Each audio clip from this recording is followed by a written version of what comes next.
여호수아 오늘은 세 번째 시간으로 이 오늘 본문 이 말씀을 중심으로 해서 방심은 금물이다, 방심은 금물이다 하는 그런 제목을 가지고 은혜를 좀 나누려고 합니다.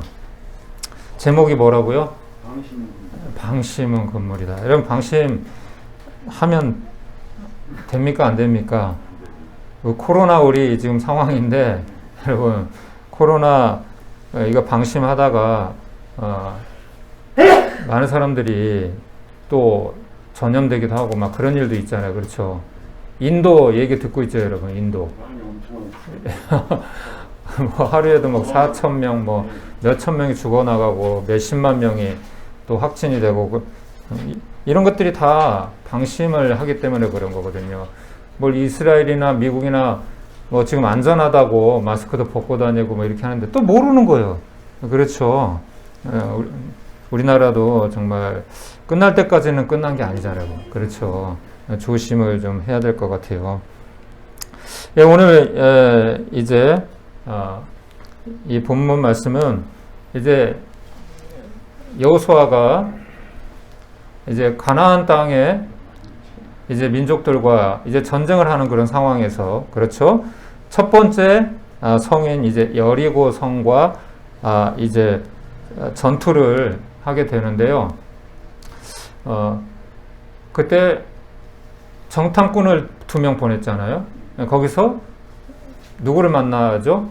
여리고 성에서 여관 주인 라합, 기생 라합을 만나잖아요. 그렇죠. 그래서 라합이 믿음으로 구원을 받게 되는 거예요. 이방 민족이었지만, 아멘. 우리도 이방 민족이었잖아요. 그렇지 않아요, 여러분? 우리가 처음부터 하나님을 알았나, 예수님을 알았었나요? 아니잖아요. 그래서 구원은 무엇이라고 그랬죠? 하나님의 선물, 은혜라는 거죠. 우리가 자격이 있어서, 능력이 있어서. 그래서 구원이라는 것은 보편적이라는 거 말씀드렸잖아요. 그렇죠? 누구나, 그렇죠? 어느 나라, 어느 민족, 남녀노소, 뭐 직업이나 성별, 뭐 빈부, 귀천 이런 거 아무 상관없이 믿음으로 믿기만 하면 그렇죠? 그래서 헬라인이나 유대인이나 그렇죠? 오직 믿는 사람에게 구원을 주신 하나님의 능력이다. 복음은 그렇게 말씀을 합니다. 성경은. 그래서 이렇게 라합을 이제 우리가 같이 우리가 나눴었죠. 라합에 대해서 우리가 얘기를 나눴었고 그 이후에 이제 본격적으로 이제 가나안 땅의 첫 번째 관문인 어디라고 했죠? 여리고 성에 이제 앞에 진을 칩니다. 모든 전투 준비가 끝나고 이스라엘 군대가 이제 첫 번째 가나안 땅의 관문인 여리고 성 앞에 진을 치게 됩니다. 여리고 성은 마치 폭풍 전야와 같이 아주 고요했어요. 예. 라합의 고백처럼 여리고 왕과 주민들은 이스라엘 민족을 아주 두려워하고 있었습니다. 왜 두려워하고 있다고 했죠? 여리고성 주민들이 왜 이스라엘 민족을 겁내고 있었죠? 하나님이 하신 일들을 들었다는 거죠. 그렇죠? 홍해가 갈라지고, 그렇죠? 어떻게 여기까지 왔는지 그 놀라운 정말 기적들. 그래서 아주 벌벌 떨고 있었죠. 그런데 거기다가 더해가지고 이스라엘 사람들이 며칠 전에 또다시 놀라운 일을 경험했다는 이 얘기를 또 듣게 되었어요. 직접 이제 목도를 한 것입니다. 그것이 어떤 사건이었냐면 이스라엘 민족이 요단강을 건너온 것이에요. 강을 건너왔다는 얘기가 평범하게 이렇게 들릴 수 있지만 이것은 결코 평범한 사건이 아니었어요. 왜냐하면 요단강은 여러분 요단강 어디 있는지 한번 보세요. 요단강이 여기가 여리고성이고 아주 견고한 여리소. 이게 요단강이에요. 평범해 보이잖아요. 뭐 한강이나 나일강처럼 아주 뭐 큰 강은 아니에요. 뭐 다리를 대교를 건너와야 되고 뭐 그런 다리는 아닌데, 이 요단강이 이제 여기에 있는 거거든요. 저기 밑에 있는, 저 위에 있는 게 갈릴리 호수고, 예수님이 이제 주로 활동하셨던 베드로와 이제 요한과 야고보를 만났던, 그리고 그 줄기 쭉 있죠. 그 밑에는 큰 바다는 사해바다, 죽음의 바다라고 하는 소금바다. 거기 사해바다는 여러분 들으셨어요? 거긴 물이 소금이 너무 많아가지고 연분이 몸이 떠요. 사람이 둥둥. 바다에 빠지는 게 아니라 둥둥 떠서 이렇게 거기서 헤엄을 치고 그러거든요. 그 중간에 있는 것들이 그 줄기가 강줄기가 요단강인데, 이 요단강은 그렇게 뭐 큰 강은 아니었어요. 근데 그 시기가 우기였기 때문에 평소보다 물이 더 깊었고, 그리고 물살이 아주 세찼어요. 그렇기 때문에 쉽게 건널 수가 없었던 그런 상황이었습니다. 근데 이 강을 마치 홍해 때처럼 걸어서 이렇게 지나온 거예요. 요단강이 홍해 때처럼 두 갈래로 딱 갈라지면서 기적이 일어난 거죠. 그 사건이 3장 14절에서 17절에 이렇게 나오는데, 우리 명준 형제가 크게 한번 읽어주시겠어요? 3장 앞에 3장 14절에서 17절까지. 백성이 요단을 건너려고 자기들이 장막을 떠날 때 제사장들은 언약궤를 메고 백성 앞에 나아가니라. 요단이 곡식 거두는 시기에는 항상 언덕에 넘치더라. 궤를 맨 자들이 요단에 이르며 궤를 맨 제사장들이 발을 물가에 잠기자 곧 위에서부터 흘러내리던 물이 그쳐서 사레단에 가까운 매우 멀리 있는 아담성을 변두리에 일어나 한 곳에 쌓이고 아리바의 바다 여매로 향하여 흘러가는 물을 온전히 끊어지며 백성이 여리고 앞으로 바로 건널세. 17절까지요. 여호와의 언약궤를 맨 제사장들은 요단 가운데 마른 땅에 굳게 서고 그 모든 백성 요단을 건너기를 마칠 때까지 모든 이스라엘은 그 마른 땅으로 건너갔더라. 아멘. 바로 기적이 일어난 거예요. 기적적으로 이 요단강을 이제 온 그 백성들이 다 건너게 된 것입니다. 이런 이유 때문에 여리고 사람들은 더 이제 두려움이 가중되어서 이제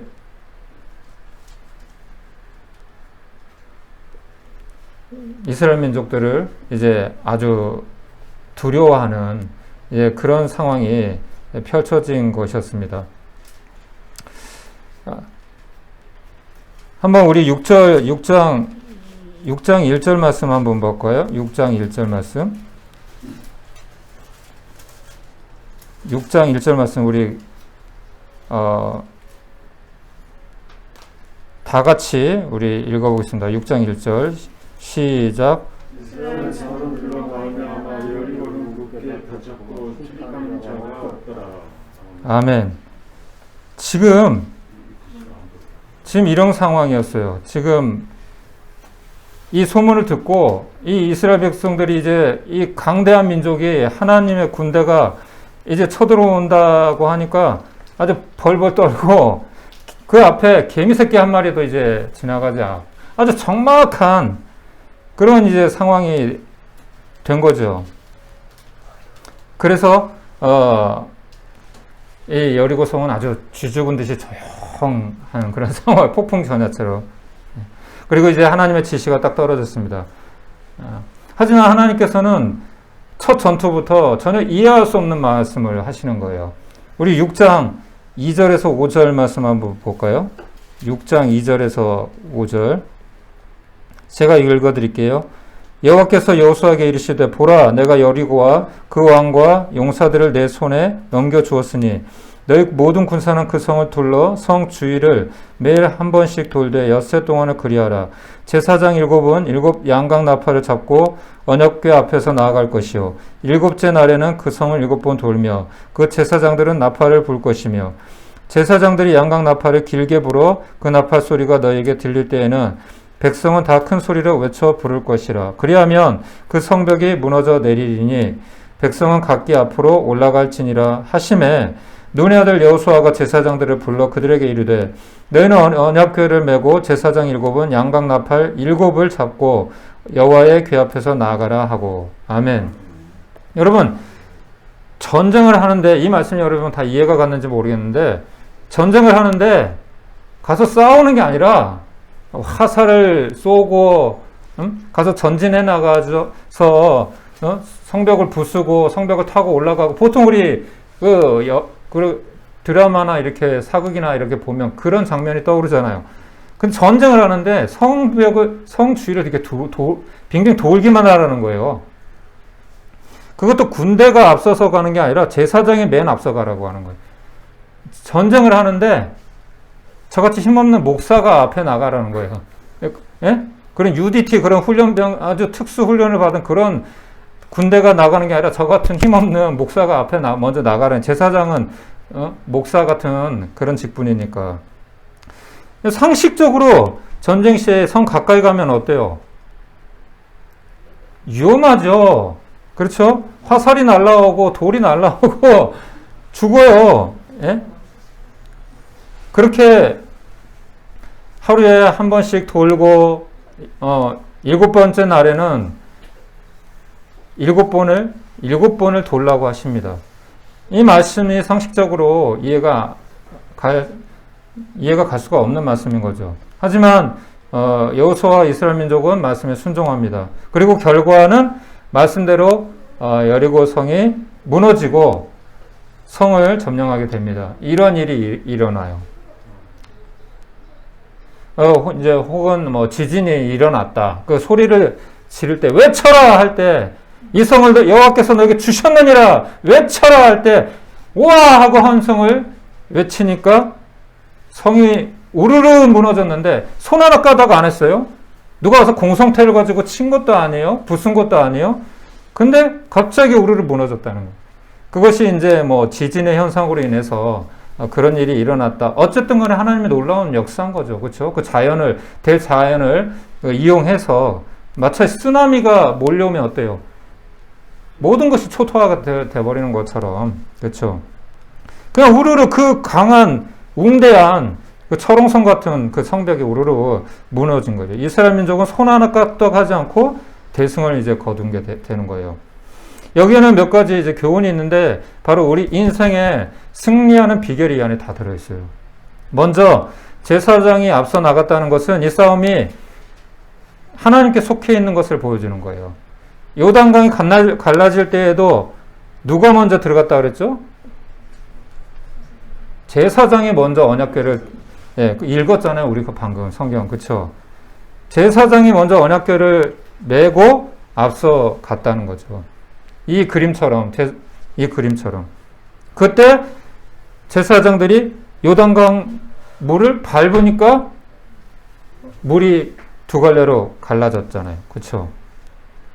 이것은 무엇보다 하나님의 말씀을 앞세워야 하는 것을 의미합니다. 그러므로 우리는 무엇을 하든지 하나님의 말씀을 따라 해야 합니다. 그럴 때 우리 삶이 형통하고 승리할 수 있어요. 아멘. 또 기도해야 돼요. 이스라엘 백성들이 이집트를 탈출해서 홍해 앞에 이르렀을 때 뒤에는 이집트의 군사가 추격해오고, 그렇죠? 앞에는 시퍼런 홍해가 가로막고 있었어요. 이런 진퇴양난의 상황 속에서 이스라엘 민족이 할 수 있었던 것은 아무것도 없어요. 그때 모세는 두려워하고 불평하는 이스라엘 백성들을 향해서 너희는 가만히 있어. 오늘날 하나님이 하시는 일을 볼지어다. 가만히 있어. 하나님이 하나님 되심을 알지어다. 그러고 나서 두 팔을 하늘 향해서 높이 들고 하나님께 기도를 합니다. 그때 홍해가 기적처럼 두 갈래로 갈라졌죠. 또한 이스라엘 민족이 광야에서 아말렉 족속과 또 전투할 때에도 모세와 아론과 훌이 산에 올라가서 기도했어요. 이 얘기 아시죠? 모세 팔이 내려가면 아말렉이 이기고 모세 팔이 올라가면 이스라엘이 이겼어요. 그때 아론과 훌이 모세를 도와서 이스라엘 민족이 아말렉 족속을 완전히 물리칠 때까지 팔이 내려가지 않도록 붙잡아 주었어요. 팔이 아팠을까요? 안 아팠을 거예요? 해가 질 때까지 팔을 이렇게 들고 있어야 돼요. 이게 내려오면은 가만히 있어. 지금 죽고 사는 문제인데 지금 가만히 있어요. 붙잡고 이렇게 있었던 거예요. 예? 이것이 인생 승리의 비결이에요. 할렐루야.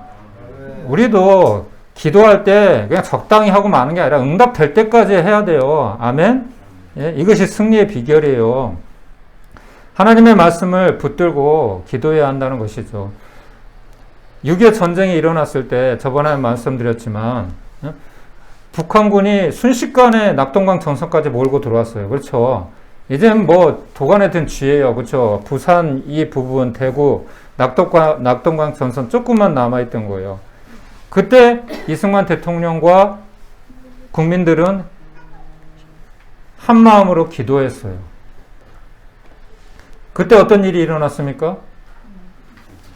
조금만 있으면 이제 완전히 이 한반도가 완전히 적화 통일이 되는 그런 상황이었는데 메가더 장군이 인천 상륙작전을 성공하고 그리고 때마침 연합군이 프랑스와 또 많은 연합군, 이탈리아 많은 연합군들이 부산 항을 통해서 또 이제 들어오게 됐어요. 그래서 양쪽에서 이렇게 치면서 다시 전세는 역전이 됐던 거죠. 여러분 이게 우연입니까? 기도의 힘이 하나님 살아계시다는 거죠. 그리고 하나님께서 이스라엘 민족에게 여리고 성을 또 돌라고 하시면서 이렇게 말씀하실 때 자주 등장하는 숫자가 하나 있어요. 뭘까요? 맞아요. 숫자 7이에요. 7 제사장, 7 나팔, 그리고 마지막 날인 7번째 날에 7번을 돌아라. 모두 숫자 7과 관계가 있어요. 이 숫자 7은 럭키 세븐.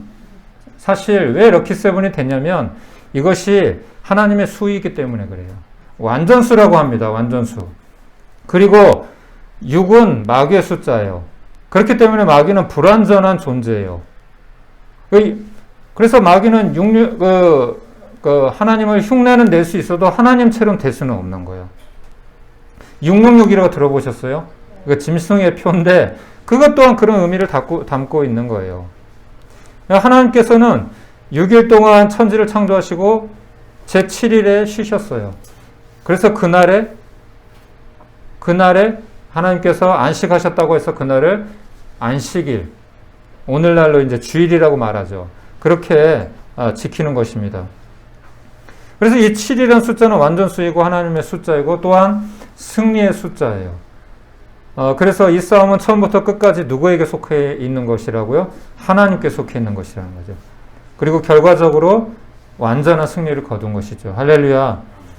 우리의 싸움도 우리의 인생의 어떤 문제도 하나님이 해결해 주셔야 돼요. 할렐루야. 그런데 이 분위기가 계속 이렇게 이어졌으면 좋은데 호사다마라고 하잖아요. 그렇죠? 그렇지가 않았어요. 안타깝게도. 이제 여리고 성을 완전히 대파하고 나서 승리의 도취에 있던 이스라엘 민족의 다음 상대는 아이성이었어요. 아이성. 예.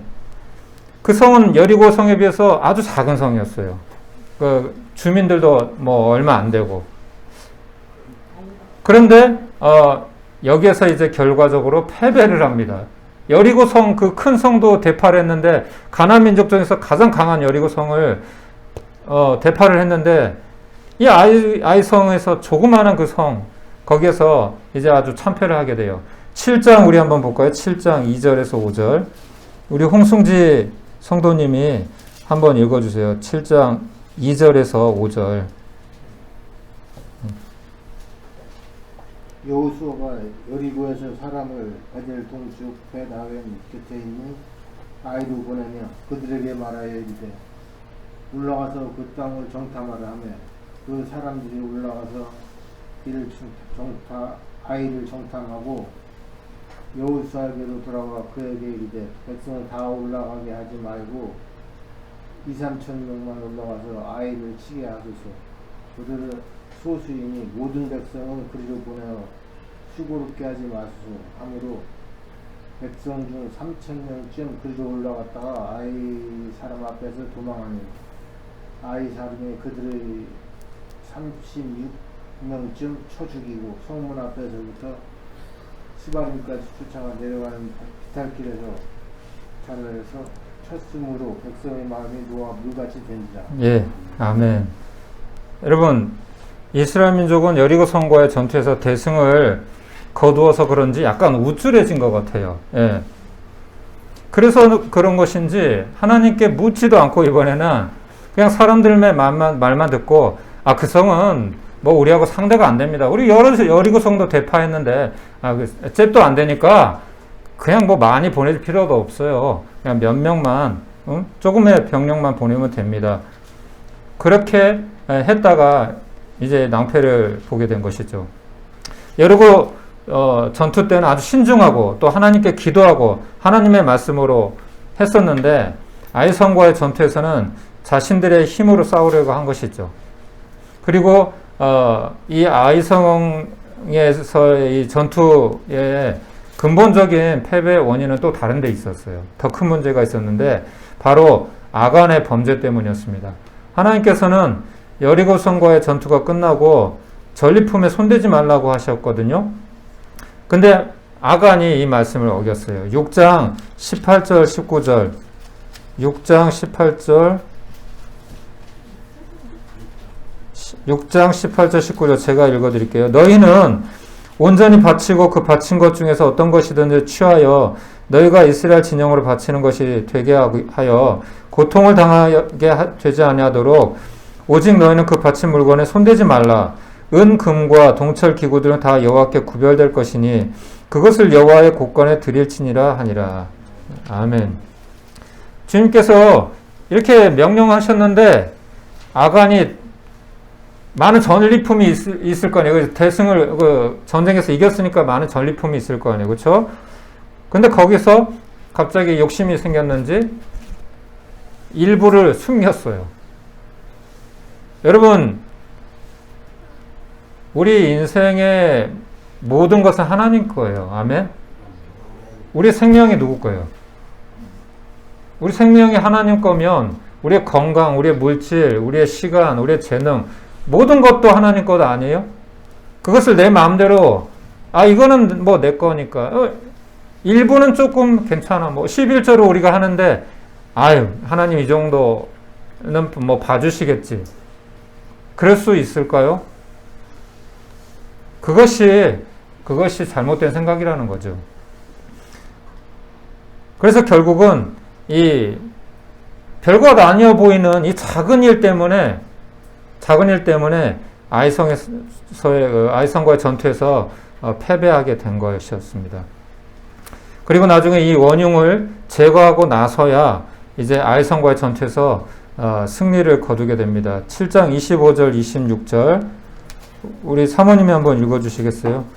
7장 25절 26절 여호수아가 이르되 내가 어찌하여 우리를 괴롭게 하였느냐 여호와께서 오늘 너를 괴롭게 하시리라 하니 온 이스라엘이 그를 돌로 치고 물건들도 돌로 치고 불사르고 그 위에 돌 무들들을 회사하니 오늘까지 있더라.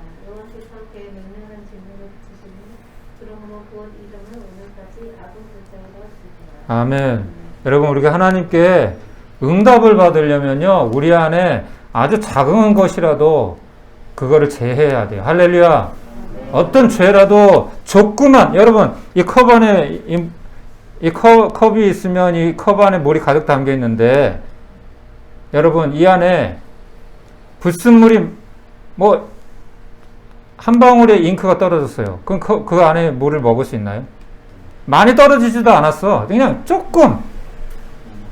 못 먹어요. 못 먹어요. 그것도 죄예요. 예? 흰 도화지에 그 작은 점 하나만 이렇게 딱 찍혀도 그 도화지는 못 쓰는 거예요. 예. 우리도 마찬가지예요. 이 정도는 괜찮겠지. 뭐, 이 정도는 뭐, 하나님의 은혜로 뭐, 봐주시겠지. 그렇지 않습니다. 하나님 절대 타협하지 않는 분이에요. 죄에 대해서는 특히. 할렐루야!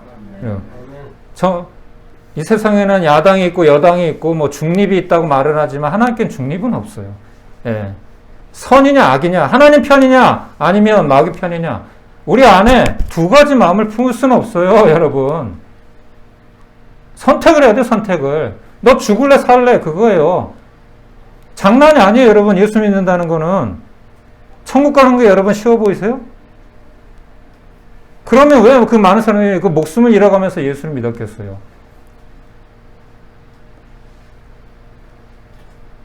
대충 해가지고 되는 일은, 여러분 세상 일도 대충 해갖고 되는 일이 있어요? 여러분 달인이라는 이렇게 프로에 보면은 최소한 30년이요. 그 한우물을 파는데 뭐 떡볶이 장사를 하든 뭐 구두 수선을 하든 최소한 30년. 보통 40년이더라고, 40년. 그 정도 해야 세상에서 인정을 받는 거예요. 우리 믿음 생활을 이렇게 대충 해가지고 어떻게 하나님께 인정을 받아요? 세상 일을, 우리 돈 버는 일도 그렇게 죽어라고 죽을 똥 말 똥 대학을 들어가려고 그렇게 3년 동안 죽을 똥 살 똥 그냥 가족들 눈치 주면서 그렇게 하는데 좋은 회사 들어가려고. 상식적으로 이거는 말이 안 돼요. 이게 악안에 범죄가 있는 한은, 우리 안에 그런 어떤 여지가 있는 한은 우리 하나님께 기도 응답을 받을 수가 없어요.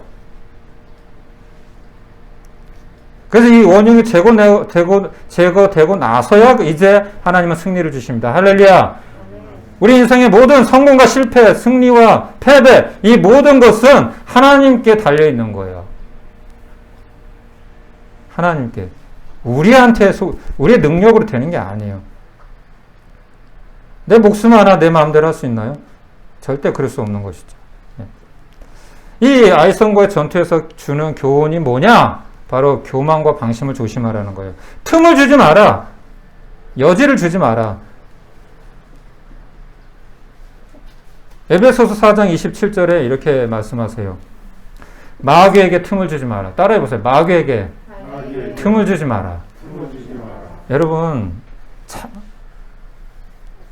강둑이, 댐이 아주 작은 구멍 하나에 무너지는 거예요. 여러분, 만리장성이 달에서도 보일 정도로 대단한 그런 조형물이잖아요. 엄청 길고 웅장하잖아요. 달에서도 유일하게 지구상에 있는 건축물 중에서 달에서 보이는 유일한 조형물이라고 하더라고요. 근데 그렇게 지어놓으면 뭐예요? 진나라 망했어요. 그 담을 쌓기 시작한 만리장성을 만든 진나라 망했다고요. 남아있어요, 지금 진나라가? 명나라 망했어요. 왜 망했는지 아세요? 병사 하나의 뇌물 때문에 그 성을 열어준 거예요. 병사가 적의 뇌물을 받고 그 성을 열어줬다고요. 우리 안에 그런 게 있으면 우리는 지는 거예요. 마귀에게 틈을 주면 안 돼요. 아멘? 우리 군대에서 훈련하잖아요. 유격 훈련하고 사격 훈련하고 수리탄 훈련하고 언제 사고가 제일 많이 일어나는지 아세요? 방심할 때, 긴장을 풀 때. 우리 저 오토바이 이렇게 대만에서 오토바이를 탈 일이, 뭐 한국에서는 뭐 운전을 하니까, 근데 대만에서는 오토바이를 주로 타니까 오토바이 시험을 봐야 돼요, 운전면허를. 처음으로 이렇게 딱 봤는데 거기서 시험 합격하려면 어떻게 되는지 알아요? 다른 기술이 필요한 게 아니에요. 넘어지지 않고 잘 지탱하고 있으면 돼요. 그러면 그냥 그 일자로 이렇게 쭉 가면 돼요. 한 7m 거리를. 거기서 이 정도 폭밖에 안 되는데 여기 벗어나면은 탈락인 거예요. 여러분, 외줄 타기 보셨어요? 보신 적 있어요? 대단하지 않아요? 장비도 없이 어떤 사람은 밑에 엄청난 높이인데도 폭포에서도 타고 빌딩에서도 타고 그러는데 밑에 안전 장비도 없이 하는 사람도 있어요. 목숨을 걸고 하는 거죠. 그만큼 자신이 있다는 얘기겠죠. 근데 너무 잘하는데 그 사람들이 언제 실수를 하는 줄 아세요? 가만히 있어요. 들었으니까.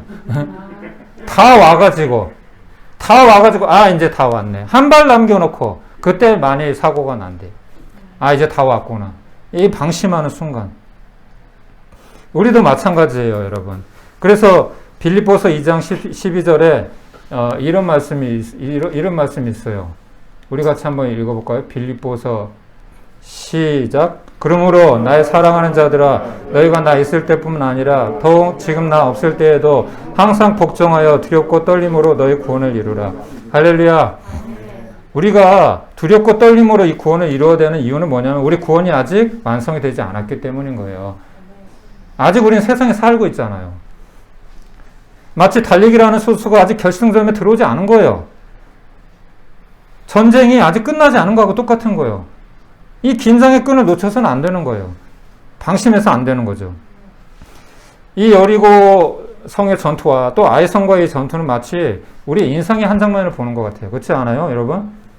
우리 뭐가 좀만 잘 되면 그냥 괜히 막 울줄해지잖아요. 막 교만해지고, 그렇죠? 내가 잘한 것처럼 또 하나님께 영광 돌리지 않고 이러면 안 된다는 거죠. 모든 것이 하나님의 주권에 있는 거예요. 아멘?